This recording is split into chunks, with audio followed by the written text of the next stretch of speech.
Infosys profit sharing का आपने बात किया, you just mention that that was the time when you like you were there in the market as well. तो इसका क्या एग्जैक्टली स्टोरी है and what happened with the entire thing, like you invested in Infosys and कितना क्या thesis था, कैसे हुआ था सब?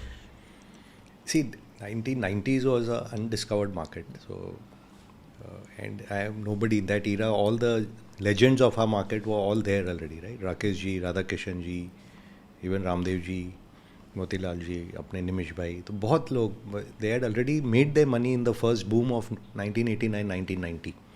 They were already worth hundreds of crores. And here is someone who sitting with 7-8 lakh. So कोई मतलब नहीं है वो बात करने का कि कहाँ पे पैसा बना. अपने जो छोटा मोटा पूंजी ये क्या सीख वीख के आए थे बाहर से कि जब देश में लिबरलाइजेशन होगा, that thought process was already there with me that we are going to move from this era of import substitution.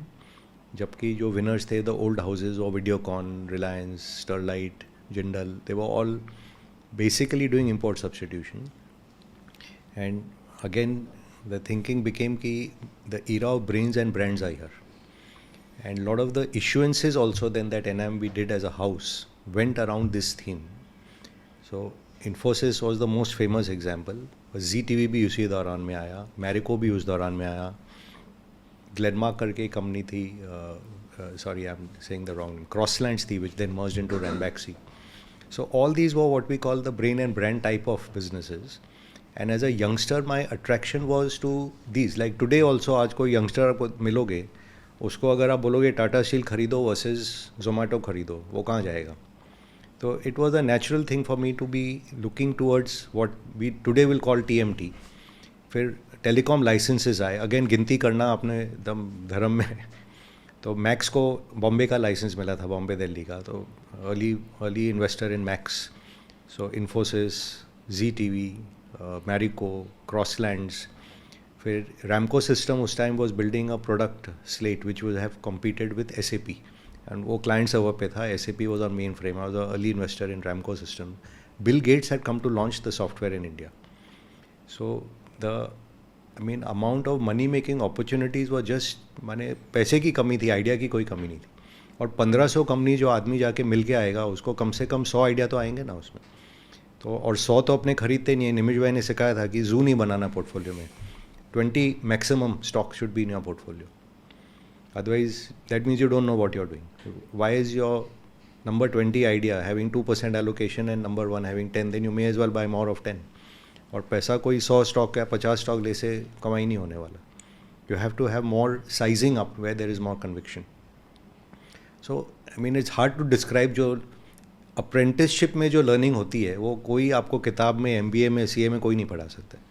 And to just be there with the masters and just learn by observing. ऐसा नहीं है वो बुला के सिखाते थे, आपको सीखना है, आपको पुल करना है. मेरे साथ भी जो भी ट्रेन किया, I used to of course conduct what we call brainstorming, co-learning sessions to try and institutionalize the learning. But जिसमें भूख ही नहीं है, वो आके अगर सामने से शक नहीं करेगा मुझे क्या पढ़ना है, मुझे आपने ये कैसे दिया, आपने कैसे सोचा, वो अपने भूख से, अपने हंगर से हो जाती है. उस टाइम मैं जैसे कह रहा हूँ, you can imagine what the daily schedule would have been in that era. But also you remember I had no exposure to stock exchange. तो जो भी जॉन ट्रेन के बुक थे, Money Masters of Our Time, Peter Lynch Beating the Street, Warren Buffett essays, all was like a new discovery. That is the aha moment कि my God, ऐसा भी होता है. एंड इतनी छोटी छोटी कंपनी, रिलायंस का प्रॉफिट 150 करोड़ था. Today is 80,000 crores. The first research report I wrote on Reliance, the profit number was 152 crores. So it's a full unexplored virgin market. It's like if you had money in 1990 and if you're not a billionaire today, something is wrong with you. This is like that. Yeah, that's a good way of like stating about the markets. But इसके बारे में बात करते हैं तो जैसे what I want to understand is कि आपने बोला Infosys, then ZTV, then Marico. From a young person's perspective जिसको आज इन्वेस्ट करना है, आपने 90s में ही आइडेंटिफाई कर ली थी कंपनीज, तो क्या थीसिस था कि why only these companies, ताकि आपके आंसर से मतलब एटलीस्ट लोगों को पता चले कि ये इन्वेस्ट कैसे करना है, आइडेंटिफाई कैसे करना है. That's fair. सो सी, पहला प्री लिबरलाइजेशन ईरा इंडिया का क्या मॉडल था कि आप एसेट क्रिएट करो, 100 रुपये का एसेट खरीदिए, 200 रुपया बैंक से बोरो करिए, और जो इन्फ्लेशन होगा तो एसेट का कीमत 100 का 200 हो जाएगा. जैसे 65 करोड़ में सीमेंट प्लांट लगती थी उस ज़माने में 1 मिलियन टन, वो 65 करोड़ आज समझिए 700-800 करोड़ हो गया। तो आपका एसेट इन्फ्लेट हो गया और आपने ब्याज पे पैसा लिया और वो बैंक को ब्याज चुका दिया, तो all that value of that asset then accrues to the equity owner. और जो नया प्लांट लगाएगा वो अगला प्लांट ऊंचे भाव में आएगा तो प्राइसिंग भी प्रोडक्ट की ऊंची होएगी, तो प्रॉफिट वैसे ही आएगा। तो it was money being made out of inflation.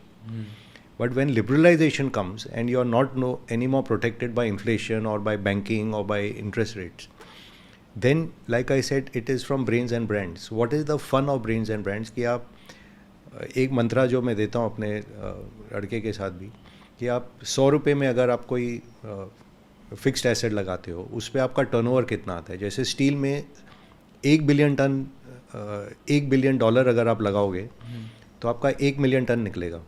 And से स्टील के भाव आप 600 डॉलर में बेच सकते हो, तो बिलियन डाल के 600 मिलियन टर्नओवर आता है। और बिलियन पे आपको अगर 20% ROI करना है, EBIT, तो आपको 200 EBIT चाहिए प्लस डेप्रिसिएशन चाहिए बिलियन पे, 5% डेप्रिसिएशन लगाओगे तो 250 मिलियन तो EBIT चाहिए ऑन 600 टर्नओवर। तो 40% तो ऑपरेटिंग मार्जिन आने वाला नहीं है उसमें। So fundamentally steel is not a business which will accrue great returns to you. The magic of the Jindals and all is that they are able to put the steel plants at low price. The magic of L&T Mittal is that he buys second hand plants and puts at low price. उससे ROI आता है। But कभी cell में या टिस्को में नया plant डाल के they are not able to generate ROI।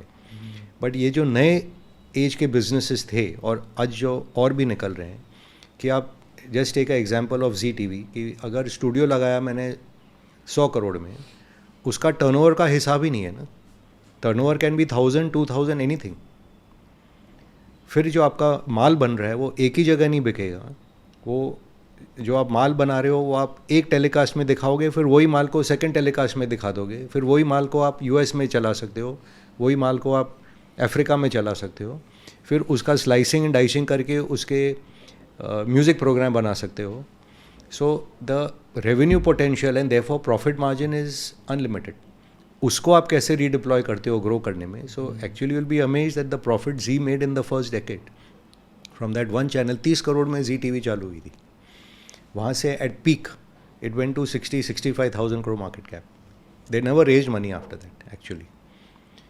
Same thing with Infosys, कि if the business model was very clear कि if you put, I don't remember the exact numbers today, but ऐसे गिनती याद रहती थी उस टाइम पे कि पर सीट आपका क्या कैपिटल कॉस्ट आ रहा है और what is the billing of this person that you are able to do. And if you can keep creating a pyramid, because very few will be at the top of the pyramid and bulk of the workers will be at the bottom end, the amount of money you can make is sustainable 32% margin, and you can have at least a 5 to 10 time sales to block turnover. So माने 30-40% ROI ये धंधे में कमाना is not a issue at all. And I remember a very famous trip we once did. We went to very famous mill in Coimbatore, and we asked the owner told us we make the finest count of cotton yarn and we supply to hosiery in Japan and so on and so forth. And we are here 7 days a week, 24/7, 3 shifts we work. तो young boy I asked कि sir profit कितना हो सकता है ये साल? मतलब शायद profit बन जाए। And I had a very senior person, I will not name with me, saying बेटा ये सब छोड़, बैंगलोर जा, you see those youngsters table में बैठ के कुछ पंच करते हैं और 30% मार्जिन कमाते हैं एंड अनलिमिटेड ग्रोथ है उनका, उस पर ध्यान दे, ये सब पे ध्यान मत दे। So again nothing wrong, everyone does the best of what they can do, but it just shows you that some of these new businesses, the scaling which is possible on a sustained basis is unbelievable. Marico भी अगर आप उस time से देखिएगी, क्या माने आपको लगेगा कि ये पैकेज तेल करके क्या हो जाएगी कंपनी की। You see the brands which have proliferated from there and how they manage to build the company. So we wish to think of, Nimish भाई ने भी सिखाया ना कि अपसाइड आपका अनलिमिटेड होना चाहिए, डाउन साइड इज़ लिमिटेड। तो पैसा खोने की उम्मीद बहुत कम होनी चाहिए या almost zero, then only you take the bet, but upside you leave it open. And in a good business you are going on waiting कि let it grow grow grow grow grow, you don't need to sell it. Whereas if you have bought a steel business or anything else, it's in a cycle. अगर आप cycle में बेचे नहीं तो वापस वो down cycle में ऊपर में $800 में स्टील बिकेगा या 1100 में और नीचे में 250 हो जाएगा। तो वो time will come to half of book value and peak of cycle it will go to 2 time book value, उससे ज़्यादा प्ले नहीं हो। सो सम लेसन्स जो वो गिनती आने लगती है ना अपने आप, it become second nature then to you. If you learned something new from this video, do share it with your friends and subscribe to this channel so that we can bring you the best content possible. Also, if you want to watch this entire episode, click on the link in the description box and you can go to Kushal Lodha YouTube channel and watch the entire podcast episode. Thank you so much for watching this and have an amazing day.